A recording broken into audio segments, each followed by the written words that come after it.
میں تنظیم اسلامی پاکستان کا شکر گزار ہوں کہ اس اہم موقع پر ایک اہم ترین عنوان پر یہ اجتماع جو منعقد کیا گیا ہے مجھے بھی حاضری کا اور شرکت کا موقع بخشا۔ اللہ پاک ہمارا مل بیٹھنا قبول فرمائے اور کچھ مثبت اور مؤثر قسم کے اقدامات کا فیصلہ کرنے کی توفیق عطا فرمائے۔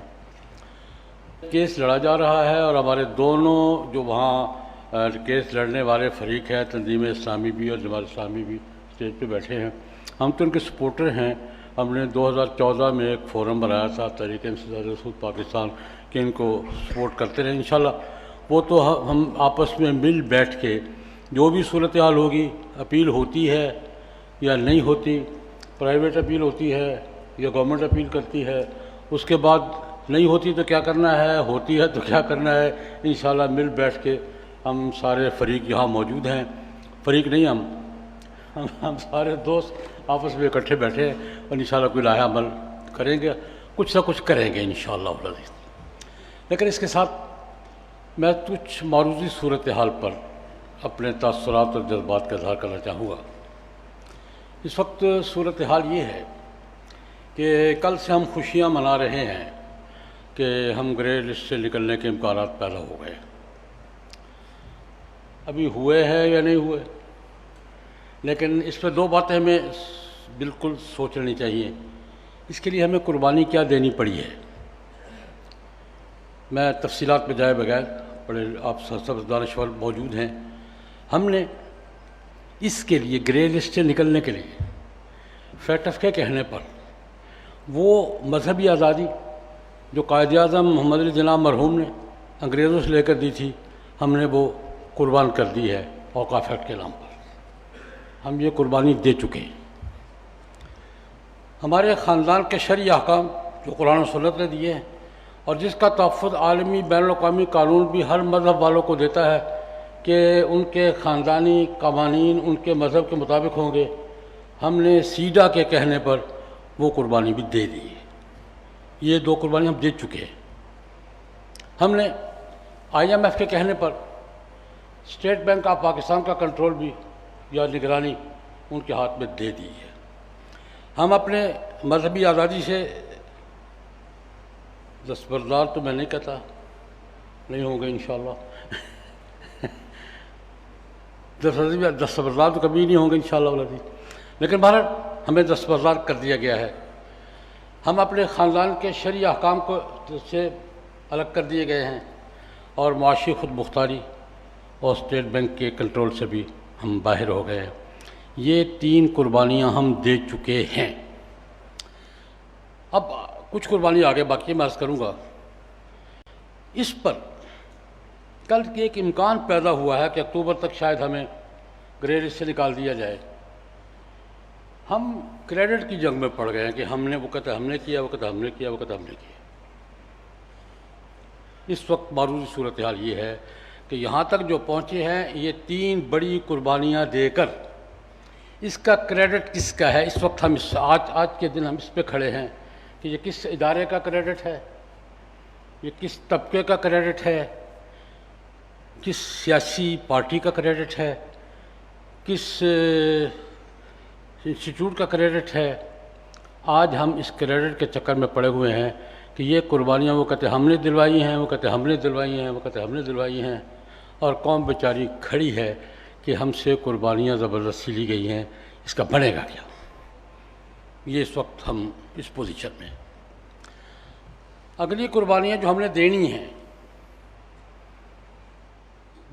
دینی ہیں، اگر ہماری پوزیشن میں لفظ سخت بولنے لگا ہوں معاف فرما دیں، ہم اگر قومی سطح پر ذہنی پستی کے اس مقام پہ کھڑے ہیں کہ ہم غلامی کا کریڈٹ دینے کی کوشش کر رہے ہیں تو یہ قربانی ہم نے دینی ہے۔ پھر اگر ہماری ذہنی پستی کا یہ مقام آ گیا ہے کہ قوم کو غلامی میں ہم نے دیا، وہ کہتے ہم نے دیا، اس مقام پر اگر کھڑے ہیں تو یہ قربانیاں بھی ہمیں دینی پڑیں گی، اور چار چیزوں کی قربانی دینی پڑے گی۔ میں ایک سیاست کا طالب علم بھی ہوں، تاریخ کا طالب علم بھی ہوں، چار قربانیاں ہمیں دینی پڑیں گی۔ میں دیکھ رہا ہوں کہ دستور پاکستان خطرے میں، بالکل کھلی آنکھوں دیکھ رہا ہوں۔ سن 71 کے حالات ملک میں پیدا کرنے کے لیے کوشش ہو رہی ہے، اور جتنے راستے خلفشار کے چل رہے ہیں سب 71 کے ماحول پر کی طرف جا رہے ہیں۔ میری بات بہت سخت ہے لیکن میں دیکھ رہا ہوں، جو بات دیکھ رہا ہوں وہ عرض کروں گا۔ اس وقت ملک میں سیاسی اور تہذیبی خلفشار کے جتنے راستے ہیں وہ سب کا رخ سن 71 کے ماحول کی طرف ہے۔ اللہ معاف فرمائے، اللہ معاف فرمائے۔ اور یہ پوری پلاننگ ہے بین الاقوامی اداروں کی کہ وہ 73 کا آئین جو اس ملک کو تہذیبی شناخت فراہم کرتا ہے، جو اس ملک کو شریعت کے قوانین کی بالادستی فراہم کرتا ہے، جو اللہ تعالیٰ کی حاکمیت کی بات فراہم کرتا ہے، وہ 73 کا دستور جو ہمارے نظریاتی شناخت کا امین ہے۔ خدا نخواستہ میں اگلا مجھ میں حوصلہ نہیں ہے وہ جملہ کہنے کا، 71 کا ماحول اس بات کو سمجھنے کے لیے کافی ہے، مجھے وہ خطرے میں نظر آ رہا ہے۔ اور یہ تو میں کئی سالوں سے اظہار کر رہا ہوں، لیکن گزشتہ اتوار کو یہیں لاہور میں ایک کل جماعتی سیمینار میں ایک انتہائی سنجیدہ سمجھی جانے والے شخصیت کی طرف سے کھلے بندوں آئین کے بارے میں جو کچھ کہا گیا ہے، میرے تو رونگٹے کھڑے ہو گئے۔ کھلے بندوں کہا گیا ہے، آئین کے بارے میں کہا گیا ہے کاغذ کا پرزہ ہے، کوئی حیثیت نہیں ہے، میں بغاوت کرتا ہوں، میں نہیں مانتا ان کو۔ یہ یہاں لاہور میں گزشتہ اتوار کو ایک مشترکہ سیمینار میں ایک سنجیدہ سمجھے جانے والے شخصیت نے اسٹیج پہ کھڑے ہو کر کہا ہے، میں تو سچی بات ہے سناٹے میں آ گیا۔ اور یہ میں نے کہا کہ یہ جذباتی بات نہیں ہے، یہ میسج ہے ایک کیمپ کی طرف سے۔ مجھے ریڈ لائٹ کراس کرنے دیجیے۔ یہ کیمپ کی طرف سے ہمیں میسج دیا گیا ہے کہ آئین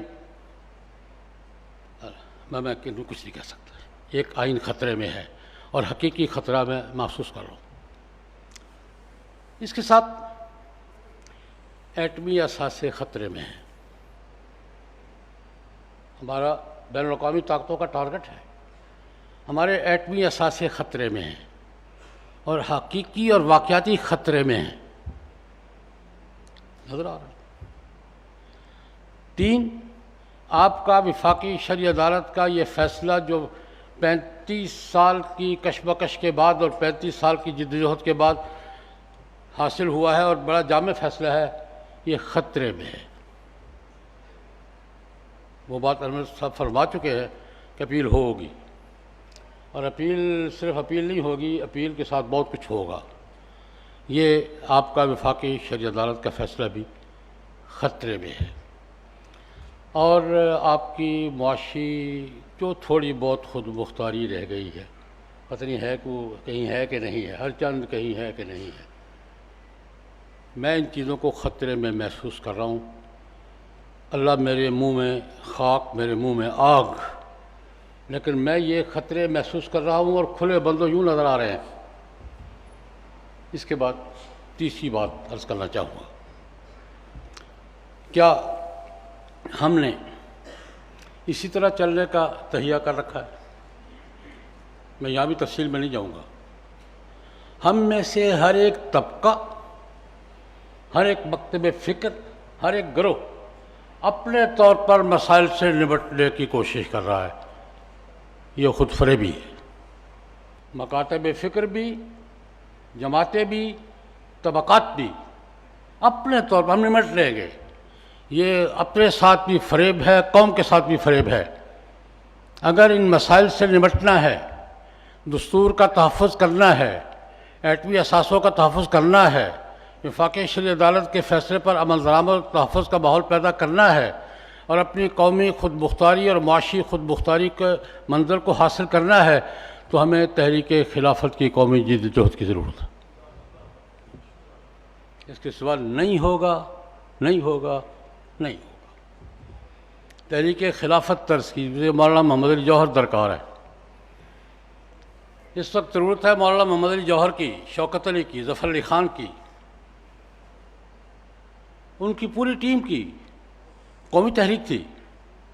ہمیں اپنے اثاثوں کو بچانے کے لیے اور گم شدہ قربانیوں کو واپس لانے کے لیے ہمیں تحریک خلافت طرز کی قومی جدوجہد کی ضرورت ہے اور تحریک ختم نبوت طرز کی قومی جدوجہد کی ضرورت ہے۔ آج کا اگر ہمارا سیمینار قوم کو یہ پیغام دے سکے تو شاید ہم کچھ کر لیں، ورنہ مجھے تو خطرات ہی خطرات دکھائی دے رہے ہیں۔ میں اپنے جذبات کے اظہار اس شعر پر ختم کر رہا ہوں۔ ہواؤں کا رخ بتا رہا ہے، ضرور طوفان آ رہا ہے۔ ہواؤں کا رخ بتا رہا ہے، ضرور طوفان آ رہا ہے۔ نگاہ رکھنا سفینہ والو، اٹھی ہے موجیں کدھر سے پہلے۔ شکریہ۔